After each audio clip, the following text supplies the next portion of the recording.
할렐루야. 2025년 5월 8일 아침을 여는 큐티입니다. 오늘은 어버이날입니다. 어버이 은혜를 우리가 기억하며 오늘 하루도 승리하며 나가기를 주님 이름으로 간절히 축복합니다. 오늘 본문 말씀은 창세기 42장 18절에서 25절까지 말씀을 함께 우리가 묵상하고자 합니다. 아이들이 장난감을 숨길 때 가끔 이런 행동을 합니다. 자기가 망가뜨린 장난감을 이불이나 소파 밑에 몰래 밀어넣고 어른들이 찾으려고 하면 태연하게 그거 원래 없었어요 라고 말합니다. 분명한 거짓말이고 그 거짓말이 다 보이는데도 귀엽고 웃음이 날 때가 있습니다. 그런데 이런 모습은 우리의 신앙생활에 돌아보게 합니다. 우리는 이건 아무것도 몰라 라며 죄를 숨기려고 하지만 그러나 하나님은 숨겨진 죄까지도 보십니다. 그리고 그 죄를 무조건 심판하려는 것이 아니라 사랑으로 기억하게 하시고 회개하게 하십니다. 오늘 본문 속 요셉의 형들은 십수년간 묻어두었던 죄와 마주하게 되죠. 하나님이 때로는 고난이라는 거울을 통해서 우리의 깊은 죄를 비추십니다. 그 목적은 단 하나, 우리를 살리시기 위해서였겠죠. 하나님의 은혜, 어떻게 우리를 다시 살리셨을까요? 오늘 본문 말씀에 보면 이집트의 총리 요셉은 사흘 만에 형제를 부릅니다.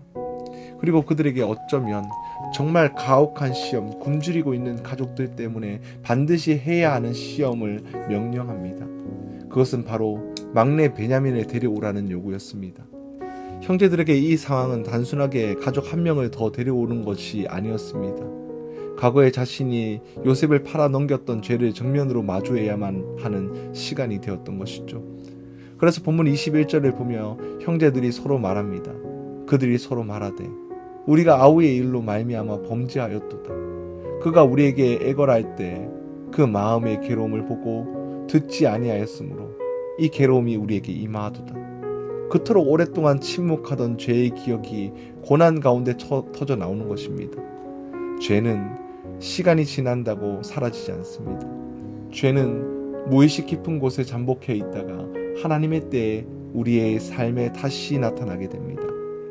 한 성도가 큰 병을 얻게 되어 병원에 입원하게 되었습니다.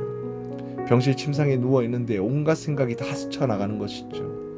그가 수년 전 회사에서 정직하게 일하면서 직원들에게 누명을 씌워서 해고 처리를 했던 일들이 떠오르게 됩니다. 당장 전화를 내서 사과를 했다고 합니다.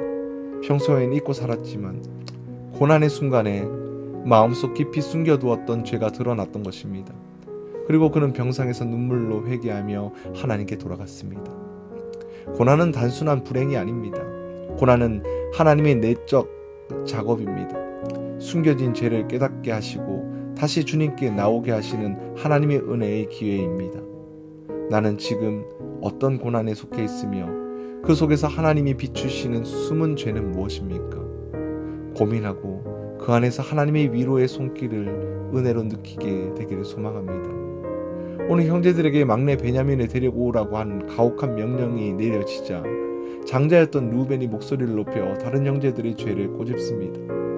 내용만 보면 루벤이 의로운 것처럼 보이죠. 하지만 그도 역시 결국 형제들과 함께 요셉을 팔았고 아버지 야곱에게 거짓말을 할 때도 가담했습니다. 그런데 자신의 책임은 외면한 채 다른 형제들을 비난하고 있다는 겁니다. 운전을 하는데 미세먼지가 가득했는지 세상의 모든 것이 뿌옇게 보였습니다. 날은 선선했지만 창문은 열지 못하고 에어컨을 켭니다. 옆에 앉은 사람이 날이 이렇게 좋은데 창문은 좀 열지 왜 에어컨을 켜냐고 물어보자 운전자는 창밖을 가리키면서 이렇게 뿌옇게 미세먼지가 가득한데 어떻게 창문을 여나요? 라고 대답을 합니다. 그런데 함께 탄 모든 사람이 날씨가 좋다라고 말합니다. 운전자는 끝까지 창문을 열어주지 않고 목적지까지 도착하게 됩니다.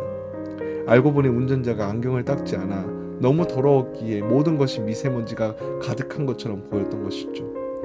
자칫 내가 모든 것을 더러운 안경, 잘못된 가치관, 나의 삐뚤어진 영안으로 보고 있는 것일 수도 있습니다. 남을 정죄하는 일은 쉽습니다. 그러나 정작 내 죄를 직면하는 것은 어렵죠. 회개는 남의 잘못을 지적하는 것에 시작되는 것이 아니라 철저하게 먼저 나 자신을 보게 하는 것으로 시작합니다.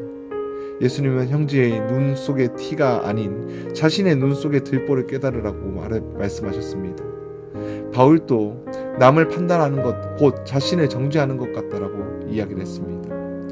루벤이 형제들에게 말하듯 남의 잘못을 눈과 입에 달고 사는 것이 아니라 오히려 내 마음속 깊은 죄를 먼저 돌아보며 자신의 십자가를 짊어지는 우리의 모습들이 필요하지 않을까요?